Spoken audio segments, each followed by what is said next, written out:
이제 성탄절 전날 크리스마스 이브죠. 내일이 이제 성탄절인데 성탄절은 참 기쁜 날이잖아요. 그쵸? 왜 기쁜 날이죠? 일단 빨간 날이잖아요. 빨간 날. 빨간 날이라도 기뻐요. 일단 빨간 날이니까 당연히 기쁜 날 맞고요. 또 기쁜 이유 뭐가 있으세요? 뭐가 있을까요? 기쁜 이유, 성탄절이 기쁜 이유. 너무 막게 정답 같은 얘기 안 하셔도 돼요. 여러분 마음속에 있는 그 솔직함 얘기하시면 될 것 같은데 저는 그럴 것 같아요. 교회 오시면 성탄절날 선물 받아가실 수 있습니다. 아셨죠? 내일 꼭 오세요. 그러니까 네, 선물 받을 수 있어요. 그리고 또 왜 성탄절이 왜 기쁜 날이에요?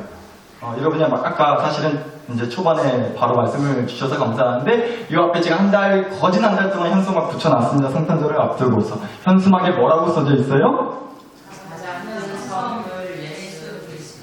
눈 좋으시네요. 감사합니다. 가장 큰 선물 예수 그리스도라고 써져 있습니다. 성탄절은 무슨 날이냐면요. 바로 예수님이라는 선물이 이 땅에 오신 날이잖아요. 그러니 기쁜 날이죠. 그러니 너무나 감사하고 행복한 날이 바로 12월 25일 성탄절이라고 믿습니다. 그래서 말인데요. 성탄절 특집으로다가 짧은 영상 하나 준비했거든요. 그거 보시고 설교 이어가 보도록 할게요. 예수님이라는 선물을 주신 그 하나님께 우리가 감사하는 마음이 막 충만해지실 거예요. 이 영상을 보시면 함께 보시겠습니다.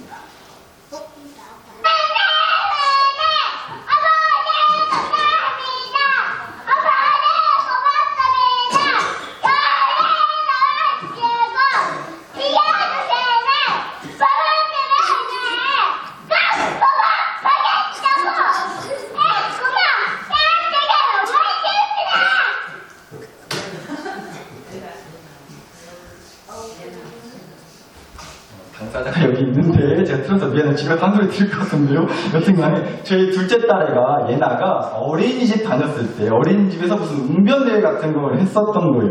그래서 이제 집에 와가지고 이제 그걸 연습하는 걸 제가 카메라로 찍은 건데요. 누가 보면 그럴 것 같아요. 웅변을 하는 건지 승기를 내는 건지 헷갈린다 하실 것도 같은데 하도 고래고래 소리를 질렀어가지고. 근데 여러분 내용을 들어보면 참 내용이 좋아요.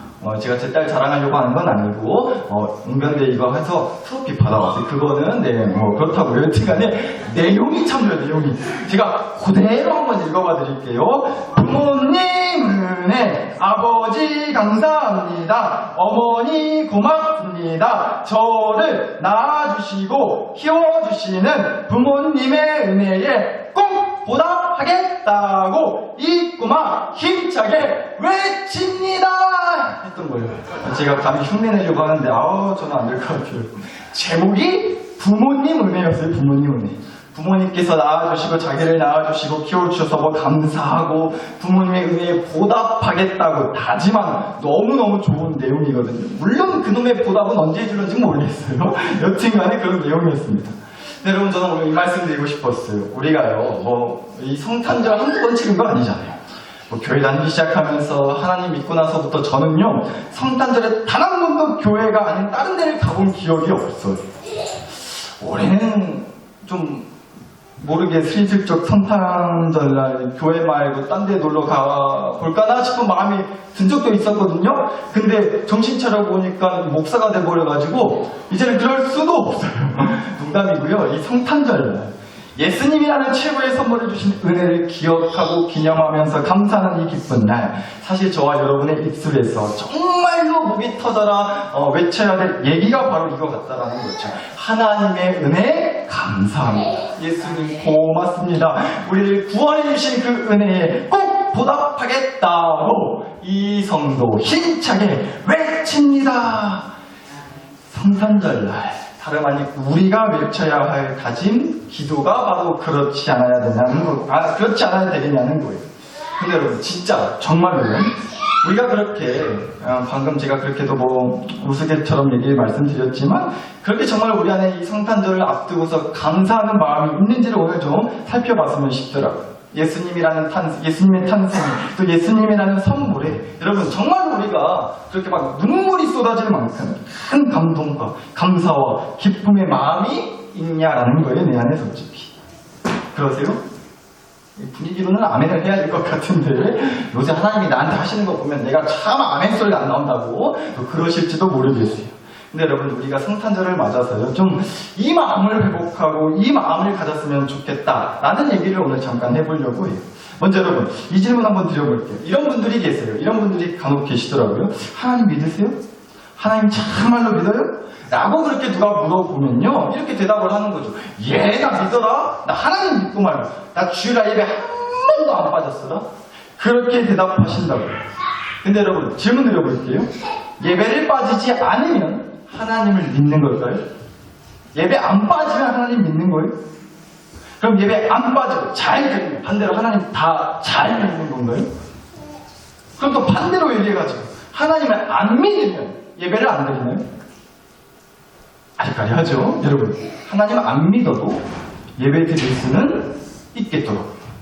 아니 몸만 나와서 몸뚱이만 나와서 한 시간 앉아있다 가는 거 꼭 하나님 안 믿어도 할 수는 있는 거 아니냐고요. 교회 나와서 한 시간 앉아있다 간다고 해서 돈 드는 것도 아니고요. 대려 나사로교회라고 하는 데는 또 어때요? 마지막 주일날 예배 가면 또 깎아도 준다고 그러고요. 오늘은 또 내일은 또 성탄절 닥친다고 선물도 한 움큼 준비했다고 서고요. 그러니까 얼마나 하잖아요. 굳이 하나님 안 믿어도. 그러니까 까짓것 하나님 안 믿어도 얼마든지 그냥 한번 예배 드려보려면 볼 수가 있다는 거예요. 하나님을 안 믿어도 교회 다닐 수 있다고요. 그런데 여러분 그렇게 하나님을 안 믿어도 교회에 다니고 예배를 드릴 수는 있지만서도요 하나님을 안 믿고서 교회를 다니고 예배를 드린다면 절대로 제가 이거만큼은 장담할 수 있어요. 절대로 하나님을 믿는 기쁨, 예배 드리는 기쁨, 교회 다니는 기쁨 무엇보다 이 예수님이라는 선물을 받는 기쁨이 대체 무엇인지는 그게 얼마나 대단하고 특별한 것인지는 알 수가 있다 없다? 없다고요. 여러분 한번 질문 또 드려볼게요. 여러분은 똥 마려워서 화장실 가요? 화장실에 간 김에 똥 싸세요? 하필 예를 들어도 똥 얘기했으죠 설교 시간에. 근데 이래야 이해가 확 되실 것 같아서 그래요. 이해 한번 들어주세요. 다시 질문 드릴게요. 똥 마려워서 화장실을 가요? 화장실 간 김에 똥을 싸요? 간혹 가다가 마침 그냥 화장실을 갔는데 갑자기 이제 그때 응답 받으셔가지고 이제 변기 탈출의 기회를 얻으실 수도 있을지 모르겠는데 우리가 대부분은 어떻죠? 신호가 와서 화장실을 가게 되잖아요. 마치 이런 거지 않냐고. 비슷한 질문이긴 한데요. 여러분 돈이 있어서 농협을 가시는 거예요? 농협을 가면 돈이 생기는 거예요? 아니 농협 가면 대출 받아가지고 돈 생긴다 이렇게 뭐 하면 돈 생긴다고 할 수 있을지 모르겠지만 그건 돈이 아니라 빚이 생긴 거예요. 그쵸? 정확히 하자고요. 그러니까 돈이 있어서 농협을 가는 거예요? 농협을 가면 돈이 생기는 거예요? 어려우세요 이게? 농협 가면 돈 주나요? 그냥 생기면 갑자기 없던 돈이 막 생겨요? 그렇지 않잖아요. 만약에 우리가 농협 갈 때마다 돈 준다 그러더라. 농협 갈 때마다 잘하셨다고 하면서 막 돈이 막 몇백만 원, 몇천만 원씩 준다더라. 그럼 우리 어때요? 아니 지금도 이렇게 교회 나와 있을 게 아니라 농협 가서 줄 서 있어야죠. 빨리 가서 줄 서야 더 상품이라도 더 받을 거 아니에요. 근데 그렇지가 않다는 거예요. 무슨 농협을 가면 돈이 생겨요. 돈이 있으니까 농협을 가는 거죠. 내 돈 가지고 가서 저금도 하고 그 돈 가지고 적금도 들고 뭐 그러지 않냐는 거예요. 그러니까 똥이 마려워서 화장실을 가고 돈이 생겨서 농협을 가는 것처럼요. 내가 어떤 분명한 이유가 있고 또 내 안에 뭔가가 있어서 그것들을 가지고 예배를 드리고 교회를 다니는 것이지 아무것도 없이 그냥 몸뚱이만 나와서 예배 드리고 몸뚱이만 지지 끌려 다니듯이 그렇게 교회를 다닌다? 그러면서 마치 화장실 간 김에 똥이 나오길 바라듯이 농협을 간 김에 돈이 생기길 바라듯이 저렇게 아무 목적도 믿음도 없이 예배드리고 교회에 댕겼는데도 뭔가 신호가 오기를 바라고 뭔가 나한테 생기기를 바라는 것은 그러니까 말이 된다 안 된다? 안 된다 이 얘기하는 거예요. 그러니까 정리하자면요 여러분 우리가 이렇게 예배를 드리고 교회를 다닌다고 했을 때 저는 좀 우리가 그랬으면 좋겠더라고요. 그냥은 예배 드리지 말자는 거예요. 그냥은 교회 다니지 말자는 거예요. 하다못해 하나님을 된통 욕하고 하나님한테 원망과 불평을 쏟아내려고 하는 그 마음으로라도 교회를 다니고 예배를 드리자는 거예요. 적어도 그냥은 다니지 말자는 겁니다. 내 안에 뭔가 하나님을 놓고 씨름하려고 하는 그 마음을 가지고 예배를 드릴 때 그 마음을 이고지고 다니면서 교회를 다닐 때 그때 뭐가 돼도 되지 않겠냐는 거예요. 그때 하나님이 뭘 어떻게 하시지 않겠냐는 거예요. 아니 하나님을 향한 어떤 믿음도 기대도 심지어 하나님에 대한 마음이 좋은 마음이든 뭐 싫은 마음이든 아예 마음이 없는 사람도 예배 드리고 교회 다닐 수 있다니까요. 그냥 뭉뚱이만 왔다 갔다 할 수 있어요. 물론 그렇다 할지라도 그 그 사람을 하나님께서 어떻게든 뒤집어 놓으실 수도 있겠죠. 그러나 저와 여러분은 이제는 그 단계는 좀 넘어선 거 아니냐고요. 생판 하나님을 몰라가지고 하나님에 대한 아무 마음도 없이 그렇게 그냥 예배 드리러 오고 교회 다니는 단계는 그래도 좀 넘어서지 않았나는 거예요. 그러면 똥 마려워서 화장실 가듯이 돈 있어서 농협을 가듯이요. 뭔가 좀 이유와 목적과 계획을 가지고 하나님과 함께 하자는 얘기를 드리는 거예요. 왜냐면요. 우리가 이제 예배 좀 꽤나 드렸다, 교회 꽤나 드렸다, 성탄절 예배 수도 없이 드렸다. 좀 그렇게 되면요. 언젠가부터 아무 마음 없이 어떤 이유와 목적과 계획도 없이 예배 드리고 교회 다니고 성탄절을 보낼 수도 있기 때문에 그래요. 그렇게 되면요. 심지어는 하나님에 대한 원망도 생기지 않아요. 여러분 원망도 그래요? 기대하는 마음이 있어야 원망도 드는 거 아니에요? 야, 네 예비는 평생을 그랬다니? 기대하지 마라. 기대했다가 엄마처럼 손끝나 뒤져본다. 이 대사 나오기 시작한다? 그럼 이제 뭐예요? 원망도 안 나오는 거예요. 그쵸? 기대 자체가 사라져버렸기 때문에. 그렇잖아요. 우리 아멘이 아니시기를 바랍니다. 여튼간에요. 하다못해 하나님한테 원망을 쏟아내는 그런 마음으로라도 예배 드리고 교회 다니자는 거예요. 왜요? 원망의 마음이 있다는 건 여전히 하나님에 대한 기대의 마음도 있다는 뜻이거든요. 그러니까 여러분 다시 말씀드리지만 결론적으로요. 그냥 예배 드리지 말자고요. 그냥 교회 다니지 말자고요. 그냥 성탄절을 보내지 말자고요. 하나님을 향한 뭔가 내 마음에 씨름을 하면서 예배 드리고 교회 다니시고 이번 성탄절을 보내자는 겁니다. 이게 오늘 설교의 결론이에요. 설교 끝입니다. 네, 아멘이 벌써 나오거든요. 정말로 설교 끝하고 이제 저도 끝내면 좋겠는데요. 이렇게 눈 오는 날 눈치 없이 목사가 길게 하면 아유 영광 없는 거죠. 여튼간에 저도 빨리 끝내고 싶은데 또 제 얘기만 하고 끝내면 설교가 아니니까 주신 성경 말씀 좀 보고 마무리할게요. 오늘 주신 말씀 다시 보시면 시편 34편 3절입니다. 나와 함께 여호와를 뭐하시다? 광대하시다 하며 함께 하나님의 이름을 높이세라는 말씀 나와요. 여러분 이 시편 34편은요. 다윗이라고 하는 사람이 썼다고 알려져 있어요. 그리고 특히나 이 다윗이요. 사울 왕한테서 쫓김을 당할 때 그리고 막 이제 자기를 죽이려고 달려드는 사람들한테 쫓김을 당할 때 썼던 그런 편지 중에 하나가 이 시편 34편이라고 알려져 있습니다. 그런데 한번 보자고요. 누군가로부터 죽임을 당할까봐 쫓겨다니는 사람의 입에서 그 다윗의 입에서 이런 말이 튀어나왔다. 나와 함께 여호와를 뭐하시다? 광대하시다 하며 함께 하나님의 이름을 높이세라는 말을 했다고. 보세요. 오늘 주목했으면 하는 말은 이거예요. 하나님을 광대하시자 하며 광대하시다 하며 하나님을 광대하시다고 하자 라고 얘기를 했다는 거예요. 다윗이. 그런데도 광대가 무슨 뜻이에요? 광대 얼굴에 볼따고 있는 광대를 말하는 건 당연히 아니고 뭐 춤추고 재주 부리는 그 광대꾼들 있잖아요. 그런 광대를 말하는 것도 당연히 아니에요. 광대 무슨 뜻일까요? 네, 맞아요. 쉽게 말해가지고 우리 식으로 말하면 이거예요. 징하게 크다. 광대하다는 건요 아주 징하게 크다 이런 뜻이라고. 그런데 다윗이 뭐라고 했어요? 하나님을 광대하게 하자 이랬다고요. 그러니까 무슨 말이에요? 하나님을 징하게 크게 만들자 이런 얘기를 했다는 겁니다. 그럼 질문, 이 말이요. 하나님을, 이 말의 뜻이요. 하나님을 원래 사이즈보다 더 크게 만들자. 이런 말일까요? 아니면 하나님이 원래 사이즈가 크신 분인데 그동안 내가 너무 작게 생각했으니 이제부터라도 크신 하나님이라고 인식을 하고 살자. 이런 말일까요? 1번, 작은 하나님을 크게 하자. 2번, 원래 크신 하나님인데 내가 그동안 작게 생각했으니 이제부터라도 크게 생각하자. 1번일까요? 2번일까요? 2번. 아유, 네. 맞추신 분들 정답 맞추신 분들 선물은 없지만 내일을 기대하세요. 아, 맞아요. 여러분이 생각하시는 것처럼 당연히 2번이죠. 왜냐하면 우리 하나님은 원래 사이즈가 작으신 분이 결코 아니시기 때문에 그렇죠. 아니 감히 크기를 측량할 우리가 어떻게 감히 크기를 측량할 수 없을 정도로 뭐 크네 작네 감히 우리가 사이즈가 어떻다 입에 담을 수가 없을 만큼 광대하신 분이죠. 심하게도 크신 분이 하나님이신 줄 믿어요. 따라서 다윗이요 작은 하나님 정말 코딱지만한 하나님을 좀 크게 만들자. 이런 얘기한 거 절대 아니고요. 원래부터가 광대하신 하나님. 원래부터 지극히도 크신 하나님이신데 그동안 너무 작게 생각했다. 그러니 이제부터라도 하나님을 우리가 크게 생각해보자. 하나님은 크신 분이다. 그것도 심하게 크신 분이다. 그렇게 얘기한 거라고. 그런데 여러분, 다시 말씀드리지만 이 말을 할 때 다윗이 어떤 상황이었다고요? 누가 자기를 죽일까봐 죽어라 도망다니고 쫓기는 상황이었단 말이에요.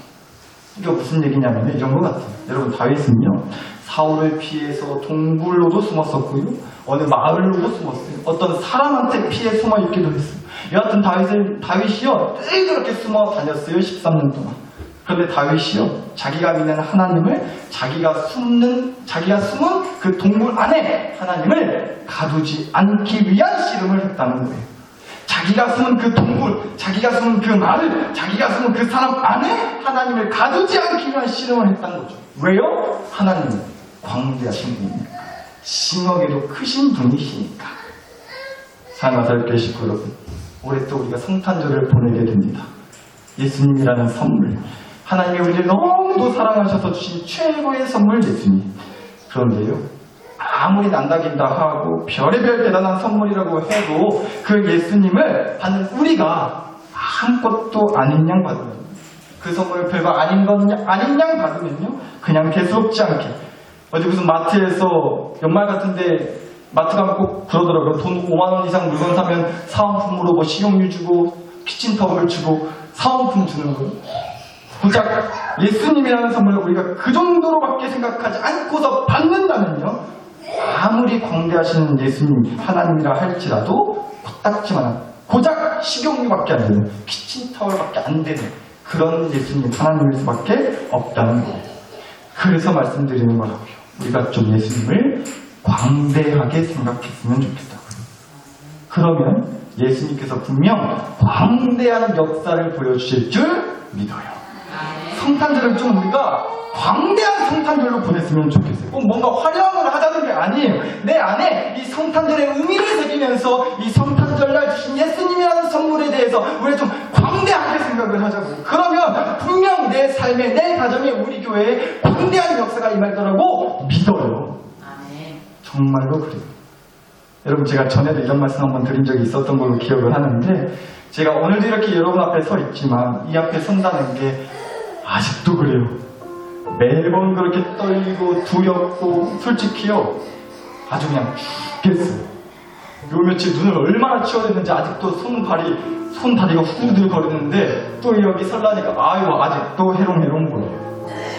그렇게도 육체가, 마음이, 영혼이 연약한 존재가 저라서 이 자리에 선다는 게 매번 참 쉽지가 않더라고요. 그런데 제가 어느 순간 깨달았다니까요. 깨달았어요. 제가 여러분 앞에 서 있는 게 아니고 제가 여러분과 함께 이 십자가 앞에 서 있는 거라니까요. 여러분과 함께 이 예수님 앞에 서 있는 거였더라고요. 그러니까 너무 쫄 필요도 없고요. 그러니까 저 혼자 다 짊어지고 있다는 그런 대장 흉내 낼 것도 없고요. 그런 마음을 좀 가지게 됐어요. 마찬가지예요. 여러분도 여러분의 삶의 자리에서, 가정에서, 일터에서 아빠라고, 엄마라고, 가장이라고, 자식이라고, 맏이라고, 막내라고, 아들이라고, 딸이라고 너무 쫄 필요도 없으시고요. 너무 혼자 다 짊어지는 대장으로 타지 않으셔도 돼요. 왜요? 우리는 함께 광대하신 예수님이라는 선물을 받았잖아요. 그 예수님 앞에 함께 서 있는 거예요. 여러분이 가장 맨 앞에 서 계신 게 아니에요. 여러분, 제가 아주 오래전에 한번 이렇게 눈이 펑펑 왔을 때 설교하는 주일날, 전에도 제가 한번 이걸 만들어가지고 여러분한테 보여드린 적이 있었는데, 오늘도 제가 그거 만들어가지고 왔어요. 그새 조그만해졌네요. 네. 눈사람. 눈사람을 제가 만들어가지고 왔는데요. 앞서도 말씀드렸지만 제가 요 며칠 정말 눈 치우다가 천국 갈 뻔했습니다. 눈 치우다가 천국 갈 뻔했어요. 아주 눈이라면 이게 징글징글해 죽겠더라고요. 그래가지고 제가 눈이랑 눈은 죄가 눈사람 만들어가지고 아주 그냥 쥐어 펴보려고 눈사람을 만들어 오고 싶은 마음에 오늘 눈사람을 만든 건 아니고 목사답게 사랑의 마음으로 조그만 거 하나 만들어가지고 왔는데요. 근데 여러분, 제가 이거 예배 시작 전에 만들어 놓은 거거든요. 근데 지금 시간이 좀 그새 몇십 분 지났다고 여기 또 교회 안에 실내에 뒀다고 이게 좀 녹아버렸어요. 네, 여러분 이 말씀 드리고 싶어요. 끝으로 그니까 눈사람인 거예요. 그니까 눈사람인 거라고. 진짜 사람이 아니란 말이에요. 눈으로 사람 흉내내서 만든 거예요. 눈사람이라고요. 마찬가지겠다는 생각 들었어요. 우리가 언젠가부터 하나님을요, 우리 예수님을 이런 눈사람처럼 아주 작게 만들어 버리지는 않았냐고요. 시간 지나면 힘없이 녹아버리는, 그래서 사라져버리는 그런 눈사람처럼 만들지는 않았냐고요. 감히 하나님, 감히 최고의 선물 예수님을. 그래서 말씀드리는 거라니까요. 나와 함께 여호와를 광대하시다 하며 그의 이름을 높이세요.